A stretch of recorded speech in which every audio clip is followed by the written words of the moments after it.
It was Wednesday, just after lunch.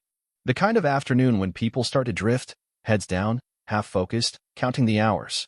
Inside the glossy downtown office of Wexler and Grant, a mid-sized consulting firm in San Francisco, the vibe was sharp, fast, and professional.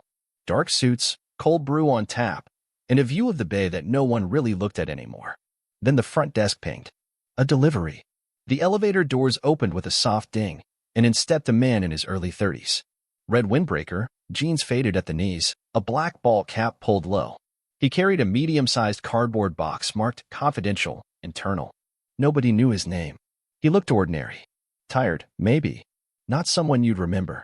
But they would remember him. As he passed the front row of desks, two young associates glanced up. One nudged the other. Must have taken a wrong turn at the loading dock. That jacket, oof. Vintage Goodwill? Laughter, under the breath, but loud enough for him to hear. He didn't respond. He just walked toward the reception desk and asked quietly for the recipient's name. The receptionist pointed him toward the east wing, the conference floor. On his way, another voice rang out. Hey, man, you sure that box isn't leaking ego? More laughter. One person clapped softly, mock applause. He paused for a split second. Not long enough to cause a scene, but just long enough for someone to notice the tightening of his jaw. He said nothing. He kept walking. At the far end of the floor, behind a glass door, a private meeting was wrapping up. Inside sat three people. One of them, wearing a dark shirt, no tie, a slightly worn pair of sneakers, glanced up just in time to see the delivery driver stop at the receptionist's desk and place the box down gently. And that man was Elon Musk. He was here unofficially. Quietly. Wexler and Grant had been consulting with one of his teams on an internal audit. Nothing flashy. A private visit, no cameras, no PR. Just eyes and ears.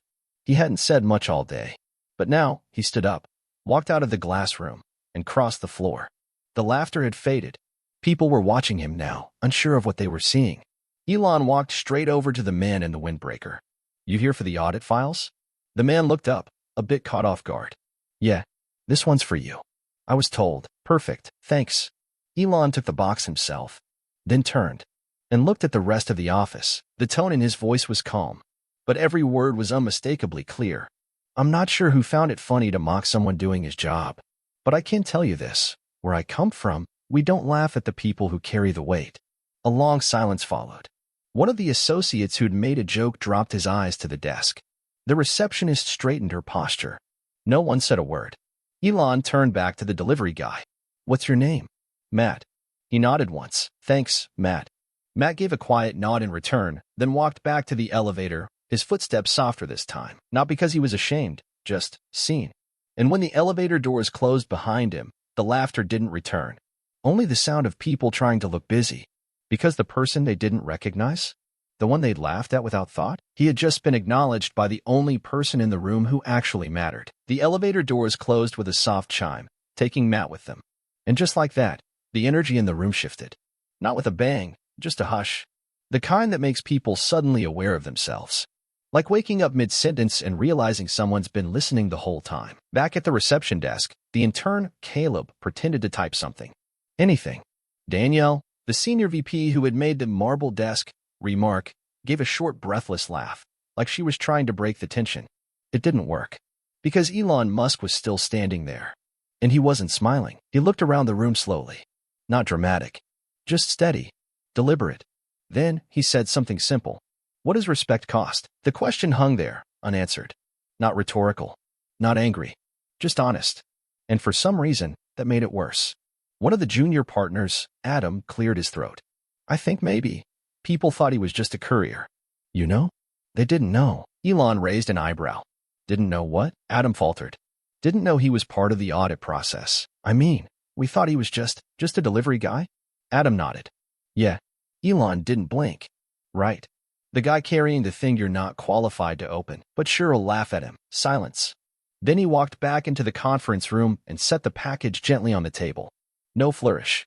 No speech. Just a man putting down a box. But the moment didn't fade. Not yet. A few minutes later, the internal team began to gather their things. The room started to buzz again, paper rustling, polite chatter, footsteps moving. But not everyone was pretending nothing happened. Caleb, the intern, stood up slowly and walked toward the glass room. He knocked gently on the doorframe. Elon looked up. Yes. I wanted to say sorry. I laughed. I didn't think it was mean at the time, but it was. Elon watched him for a second, then gave a small nod. Thanks. Caleb stood there, unsure whether to leave. You think he'll come back? Matt. Elon asked. Yeah. Elon leaned against the edge of the table. I hope not.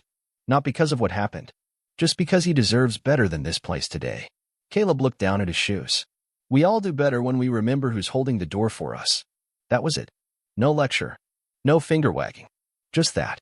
Later that evening, in the stillness of a nearly empty floor, Adam found himself staring out the window at the skyline. He'd been trying to draft an apology email to Matt, even though he didn't have his contact info. But the words wouldn't come. Because the truth was, the moment wasn't about a box, or a hat, or a pair of beat-up shoes. It was about the ease with which people judge, and how rare it is for someone powerful to stop the room and ask, why did we do that? And when that someone is Elon Musk, people listen, even if they wish they hadn't needed the lesson. The office was quieter now. It always got this way after 5. Most of the hustle died down. Laptops closed with weary sighs. Heels clicked toward elevators. But today, the silence felt different. Not tired. Just thoughtful. Danielle sat alone in the glass-walled boardroom, hands clasped, staring at her untouched sparkling water. She was still replaying the moment. Her joke. The look Elon had given her. It hadn't been cruel, just honest. And somehow, that had stayed with her more than if he'd snapped. On the other side of the floor, Adam had given up on his apology draft. Caleb had already packed up and gone home, quieter than usual. But Elon was still there. He had retreated to his side room with 2 audit team members, walking them through some architecture files. Calm, focused. You wouldn't know he'd said anything unusual that day, except that people still felt it. At 5:43 p.m., the front desk phone rang. The receptionist, Jade, answered. Wexler and Grant, front desk. She paused, then glanced toward the far side of the floor. Yes, he's still here. Just a moment. She stood up, hesitated, then walked across the carpet toward Elon's room, knocking gently. He opened the door. Sorry to bother you, she said, almost whispering. There's a call for you. Says it's personal. Elon raised an eyebrow. Personal? Jade nodded. The guy said his name was Matt. Cut to interior office line. A soft click as Elon picks up. Matt. A familiar voice answered, a little uncertain. Hey. Yeah. Sorry to call. I had to ask the front desk for your name. Hope that's okay. Of course, Elon said. What's on your mind? A pause. Then, I just wanted to say thank you. I'm not used to people stepping in like that. You shouldn't have needed me to. I know, Matt replied. But you did anyway. That means something. Another pause. I've been doing this job for a while, Matt continued, and you'd be surprised how often people act like I'm invisible. Or worse. Elon leaned back in the chair, one leg crossed casually over the other. I wouldn't be surprised, he said quietly. People forget. Or they pretend to. Today was the first time I felt seen. And not by a friend or coworker. Just by someone who chose not to look away. Elon nodded, though Matt couldn't see it. You carried something important. That matters. It wasn't about the box, though, was it? Matt asked. No, Elon said. It rarely is. Back at the front desk, Jade watched the conversation through the glass. She couldn't hear the words, but she didn't need to. The tone said enough. And she realized something. No matter how high up someone goes, the way they treat people who can't offer them anything in return, that's the truth of who they are. Elon hung up after a few minutes. No fanfare. No big moment. Just a quiet conversation between 2 men who understood something most people overlook. And when he walked past the receptionist again, he offered a simple thanks. Nothing more. But Jade couldn't help herself. You know, not a lot of people would have done what you did today. Elon gave a small smile. Then maybe we should start expecting more from each other. And just like that, he left. Not in a flurry of headlines. Not in a blaze of ego. Just a man walking toward the elevator. Calm. Unshaken. Leaving behind an office that wouldn't forget the moment they laughed at the wrong person, and who it took to stop them. The next day, everything felt different. There wasn't a memo. No disciplinary notice. No dramatic fallout. But the tone in the office had shifted. The usual chatter over morning coffee was a little more subdued. People made space at the elevator. Held the door a little longer. Danielle sat at her desk, rereading an email she'd written twice. She didn't send it. Not yet. It was addressed to HR, recommending a review of front-facing etiquette training. Something about it still felt performative. She didn't want to check a box. She wanted to mean it. Across the office, Caleb, the intern, wore a button-down shirt for the first time. He had taken Elon's words home with him. What does respect cost? And couldn't shake the feeling that maybe he hadn't just failed someone else. Maybe he'd failed himself. And Adam? He was quiet. Not out of guilt anymore, but because he was listening. To people. To silence. To the tone beneath conversations he used to ignore. But what nobody expected was what happened at 10:32 a.m. An email. Addressed to the whole office. Subject line, about yesterday. It came from Elon. The body was simple. To everyone at Wexler and Grant. I know you didn't expect me to speak up yesterday, and I wasn't planning to. But sometimes the moment calls for it. What happened wasn't about a joke or a comment. It was about a culture, one that decides who gets dignity and who doesn't. I've been the person overlooked before. I've worn the same shirt 3 days in a row. I've eaten cheap takeout on a factory floor, hoping payroll cleared. It doesn't take wealth or power to deserve kindness. It takes showing up, working, carrying weight, literal or not. If someone walks into your office, no matter how they look, ask yourself, what do they see when you look back at them? That answer defines the room. You won't always know who's watching, but you'll always know if you did the right thing.